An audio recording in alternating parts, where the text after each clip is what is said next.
இங்கே பாருங்கள் நண்பர்களே, ஒரு காலத்தில் நானும் என் பங்காளியும் கிரிக்கெட் தான் வாழ்க்கைன்னு நினச்சிட்டு காலைல 8 மணிக்கு போய்ட்டு நைட்டு சாயந்தரம் 6 மணி வரையும் விளையாண்ட காலம் போய் இப்போ வந்து இந்த பசங்க விளாட்றானுவோ, ஒரு 2 பால் மட்டும் போடுங்கடான்னா அப்படி ஓரமாக போய் உட்காருங்க அண்ணான்னு சொல்லிட்டு எங்களை அங்கே உட்கார வச்சுட்டு அவனை ஆடுறான்னு பாருங்கள்.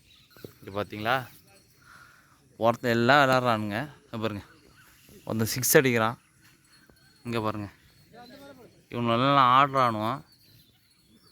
இப்போ என்னன்னா 1 ஓவர் போடுன்னு சொல்கிறான்.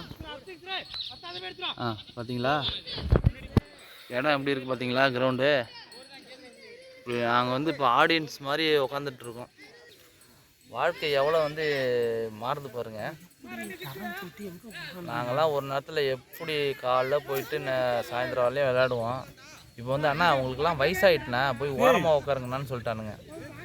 எங்கள் நிலமை இப்படி ஆகிட்டு என்ன பண்ணுறது, நம்ம வந்து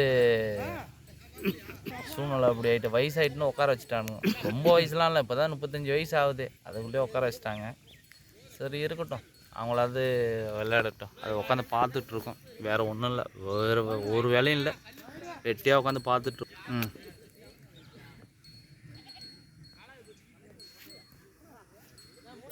பார்த்தீங்களா, 4வது பாலுங்கிறான், ஒருத்தன் 3வது பாலுங்கிறான். பாருங்கள், பாருங்க என்ன பால் போடுறானோ என்ன. நம்ம ஏதாவது சொல்ல போனால் நம்மளே அடிக்க வரானோ, ஓரமாக உட்காரீங்களா இல்லையான்னு சொல்லி அடிக்க வரானுங்க. அப்புறங்க என்ன அடி அடிக்கிறான், பால் எங்கேயோ போயிட்டுங்க. ஓகே, சரி, ஓகே ஃப்ரெண்ட்ஸ், பாய்.